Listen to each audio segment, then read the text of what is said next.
एक गांव था। उसका नाम समीरपुर था। समीरपुर बड़ा खूबसूरत गांव था। हरे भरे लहलहाते खेत।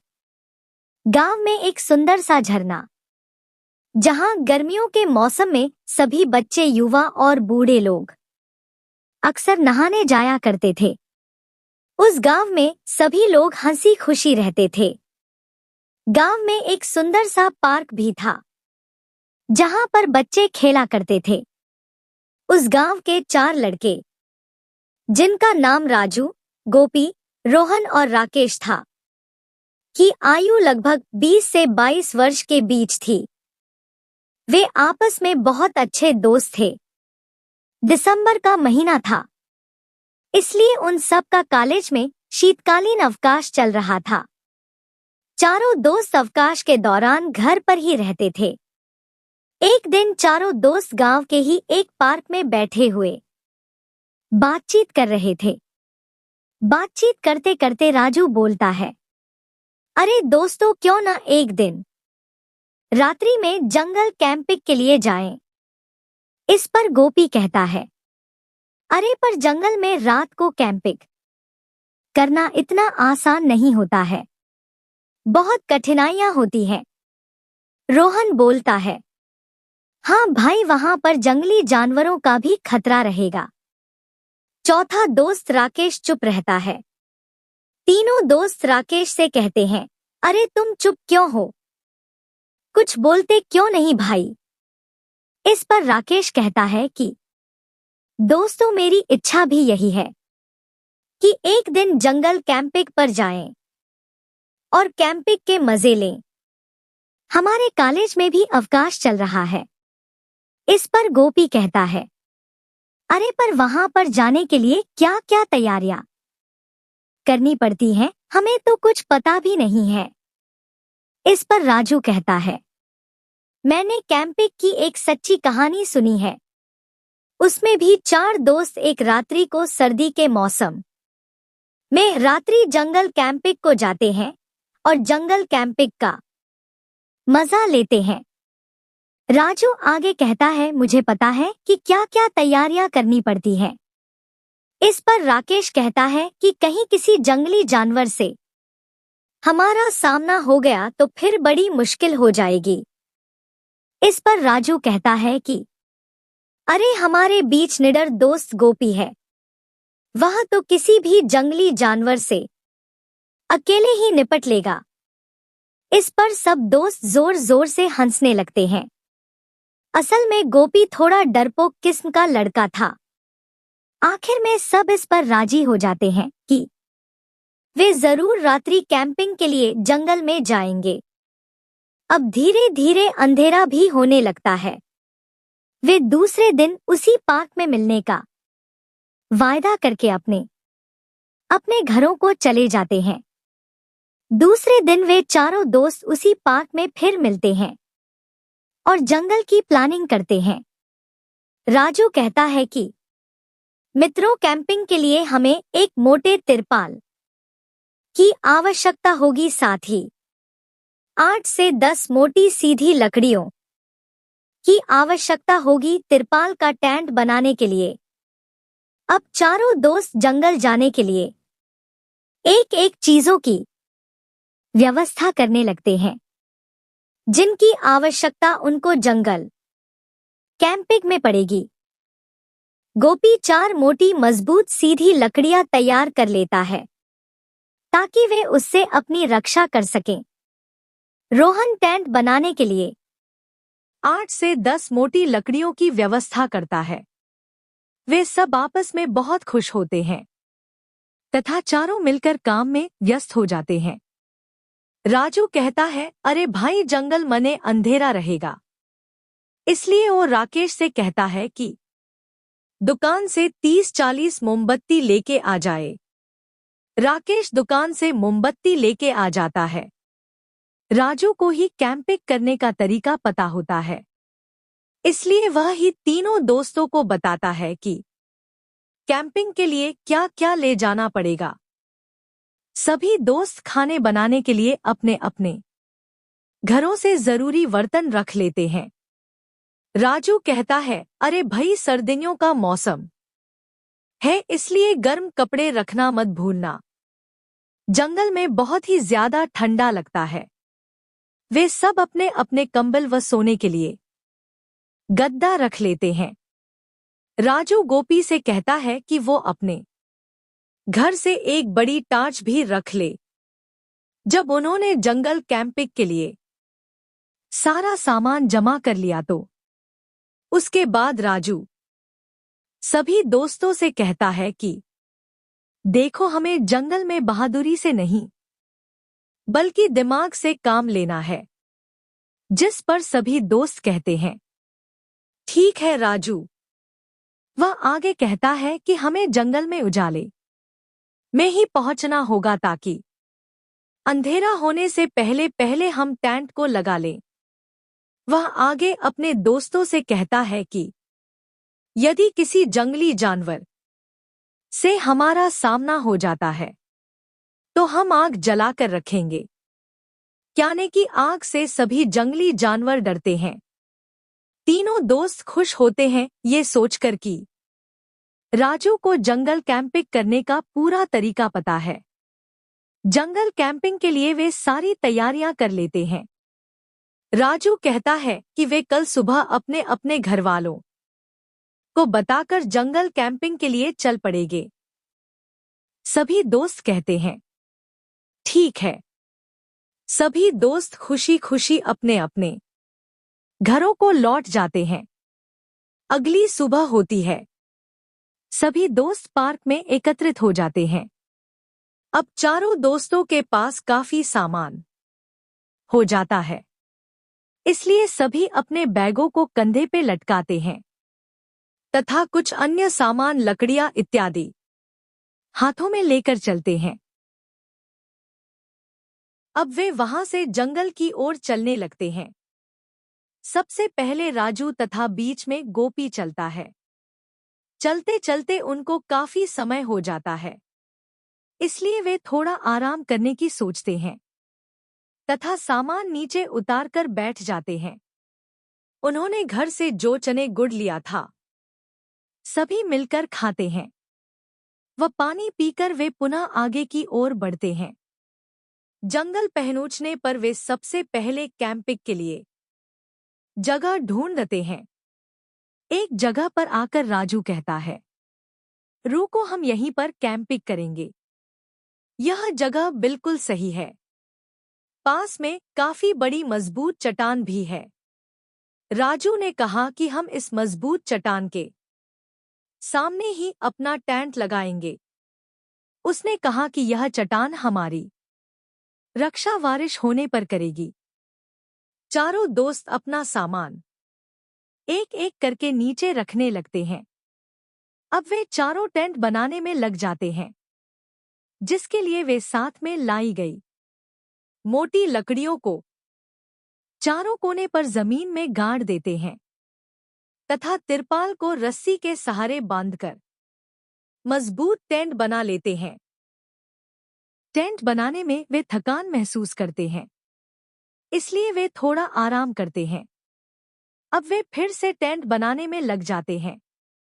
वे जलाने के लिए बहुत सारी लकड़ियां भी एकत्रित कर लेते हैं ताकि जंगली जानवर से उनकी रक्षा हो सके।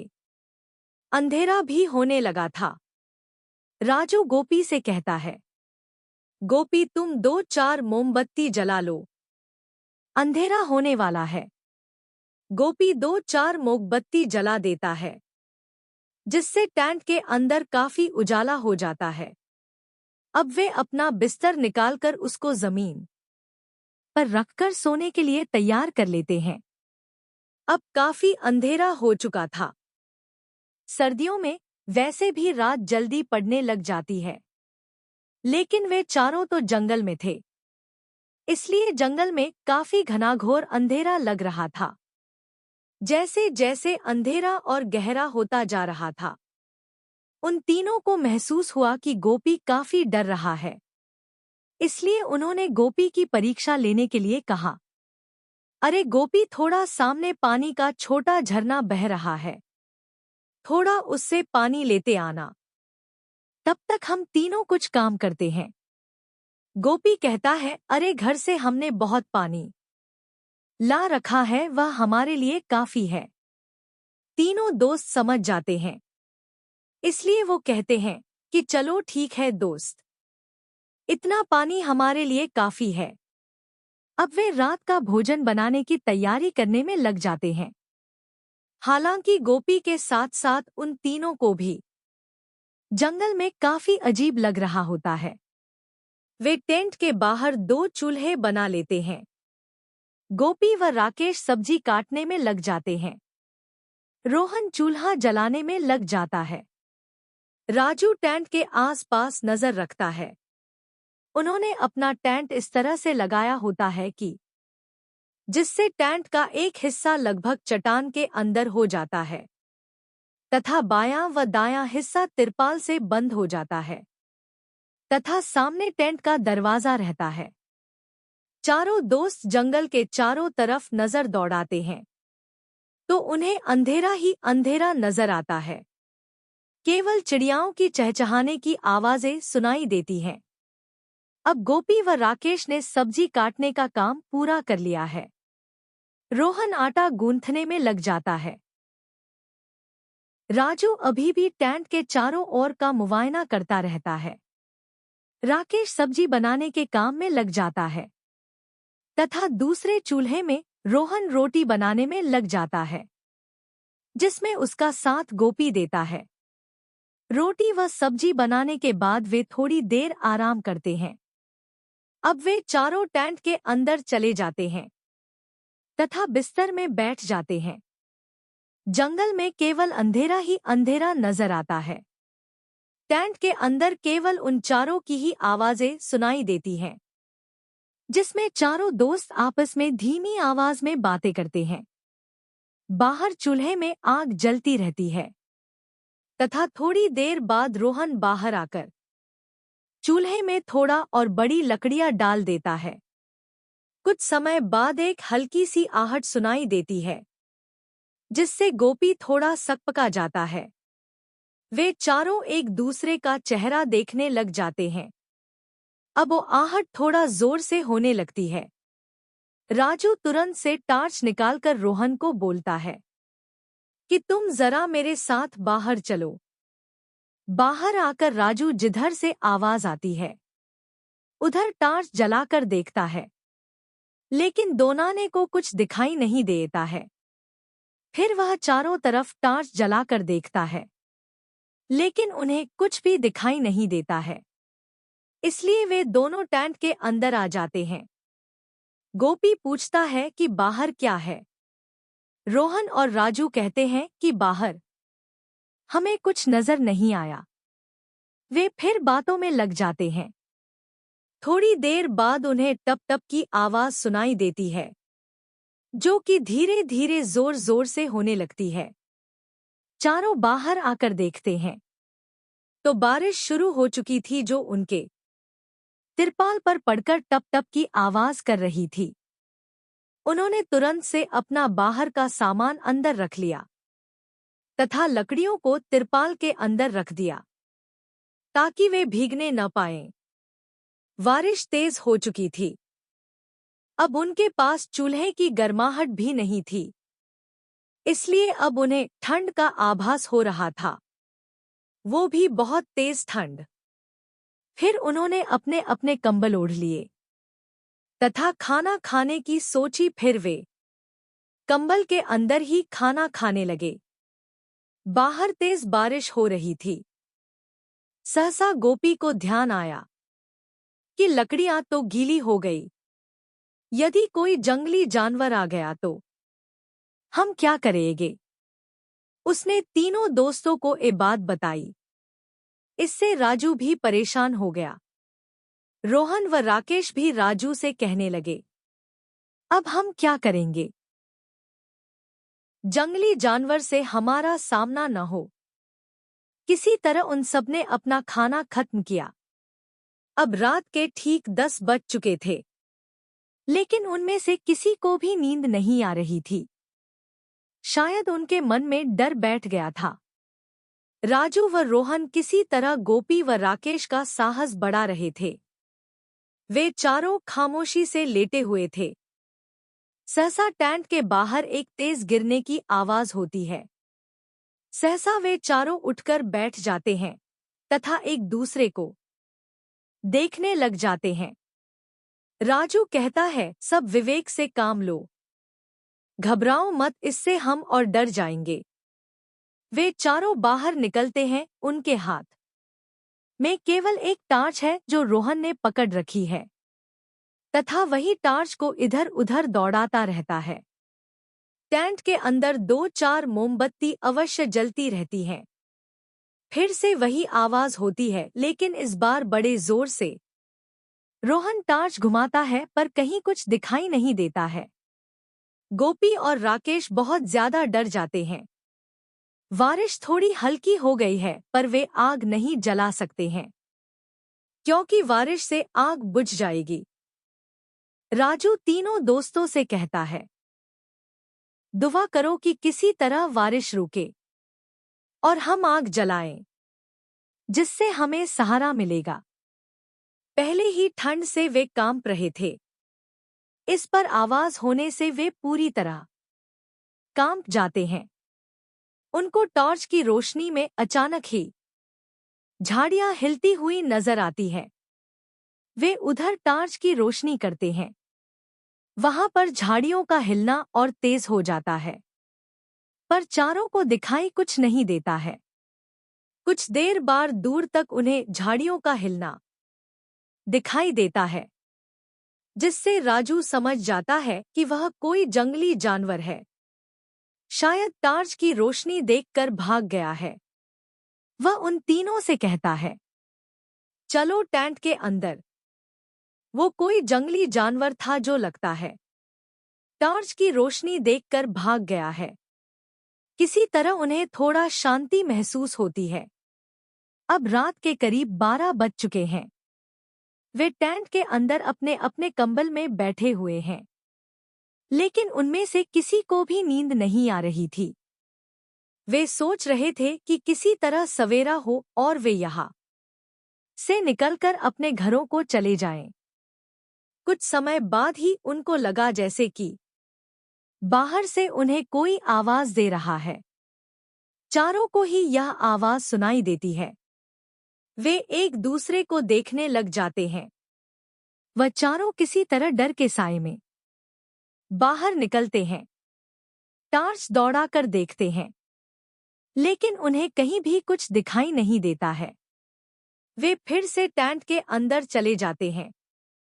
फिर जोर से आवाज आती है, तुम्हारे साथ गोपी है, केवल उसे टेंट के बाहर भेजो।